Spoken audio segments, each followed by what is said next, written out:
Phambili ZANU-PF, phambili kubambana pasine mandu. I welcome you all to this 366th session of the Politburo, whose convening marks the beginning of our 7th National People's Congress. As such, this session of the Politburo will receive reports on our readiness for the Congress, which is being held under the theme, Building a Prosperous Zimbabwe, Leaving No One and No Place Behind. More specifically, the Politburo will consider the draft Central Committee report, which must be presented to Congress as required by our Constitution. Further, results of the recently concluded Central Committee elections must equally be tabled for endorsement. The 7th National People's Congress is a culmination of the successful elective conferences of the Youth and the Women's Leagues, as well as the inaugural War Veterans League Conference. These all undoubtedly served as critical building blocks for the rejuvenation, renewal, and the growth of our revolutionary mass party, ZANU-PF. Allow me to thank all members of the Politburo, the national and provincial elections directorates, as well as the candidates and the party membership in general, for their vibrant participation during the constitutional elections held during the course of the year. The enthusiasm which was shown across the party amply demonstrates that the ZANU-PF is alive and remains the only true defender of democracy that we fought for and brought about our democracy and independence. We are a party for the people and from the people. Hence, this 7th National People's Congress must consolidate our intra-party unity and democracy towards the rejuvenation of our revolutionary party, and also for the accelerated modernization and industrialization of our great country, Zimbabwe.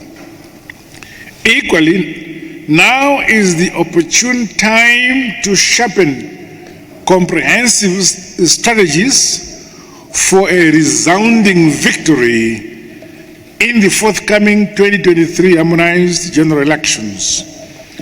Comrades, as we convene at the National People's Congress, evidence remains indisputable that ZANU-PF is implementing high-impact, people-oriented and broad-based empowerment policies and programs throughout the country. Our colossal mass party is unwavering in its commitment to ensuring that as the people of Zimbabwe, we grow our own food, manufacture our own clothes, as well as construct our own dams, schools, clinics, roads, among others, brick upon brick, stone upon stone, step by step. We are surely building a prosperous Zimbabwe, leaving no one and no place behind. We will never be apologetic about singing our own song and keeping our membership and the nation updated on the success milestones we are achieving under our ZANU-PF party. Comrades, yesterday we joined other progressive countries in our region calling for the unconditional and immediate removal of sanctions imposed on Zimbabwe as we marked the SADC Anti-Sanctions Day. On behalf of the people and the government of Zimbabwe, the party's PF, and indeed on my own behalf, I want to convey my sincere gratitude to SADC, the African Union, and all progressive forces for their support and solidarity in the call for the removal of the illegal sanctions imposed by the West.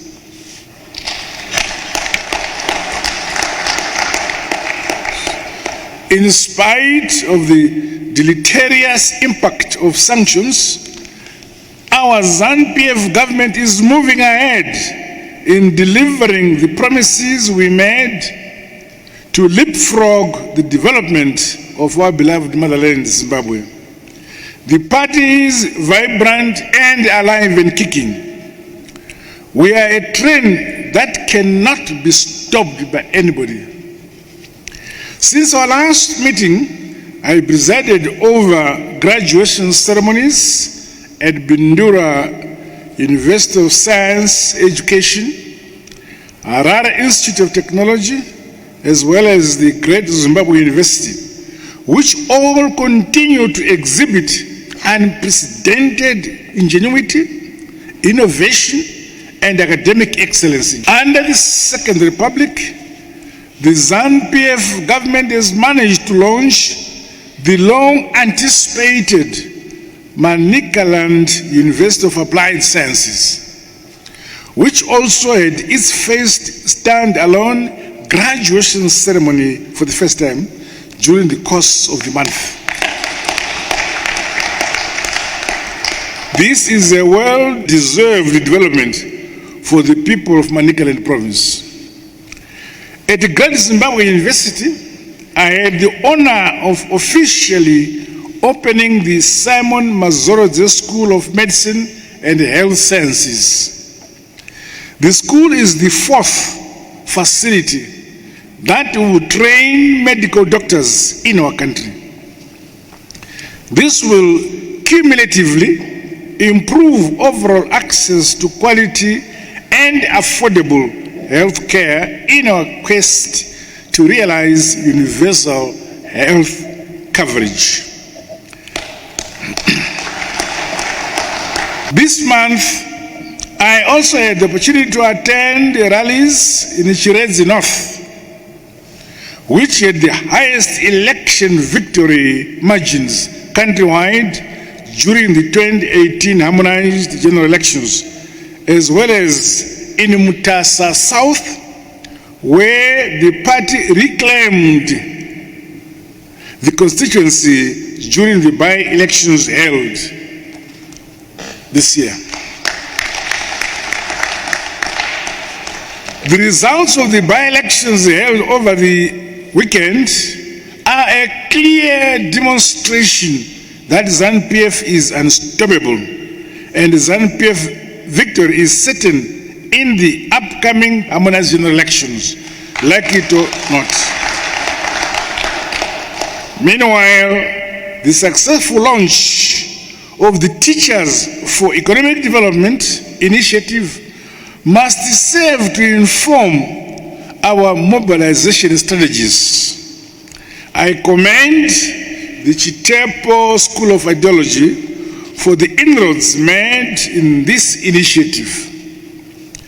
As we modernize and regenerate our colossal mass party, let us continue to be all-encompassing and welcoming to professionals and the groupings across our country's socio-economic sectors. I further commend various stakeholders, such as religious organizations, students, the media, and the various economic clusters for their unequivocal calls for the removal of the illegal sanctions imposed on our country. Comrades, ZANU-PF is the only party with a rich revolutionary heritage.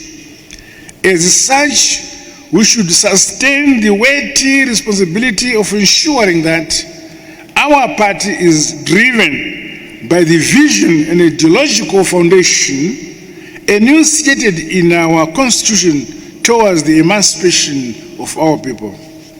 In this regard, corruption, opportunism, nepotism, and all other such vices at whatever level must be expunged.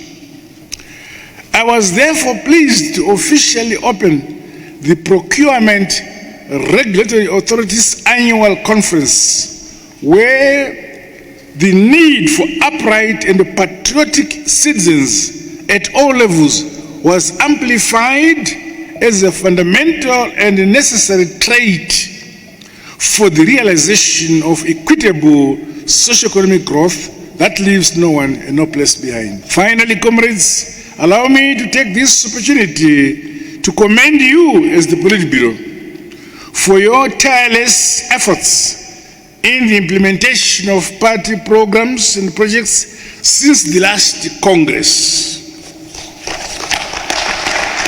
I further applaud you, comrades, for the sterling work and efforts towards the efficient management of party departments.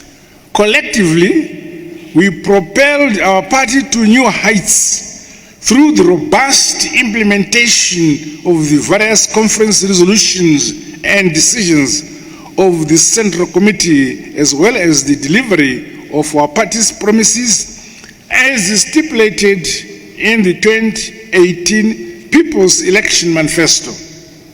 Makorokoto Amthlope, congratulations for a job well done. In whatever portfolios the party will assign you in the future, let us maintain the momentum we have demonstrated to date, while at the same time providing appropriate guidance to lower structures of the party. No matter our portfolios in future, let us remain unflinching and consistent as loyal, patriotic, and committed members of ZANU-PF, emboldened by the fact that in our party, leaders at every level are servants of the people. As such, the most important position in ZANU-PF is to be a card-carrying member, but this is not a threat. Let us turn to today's agenda.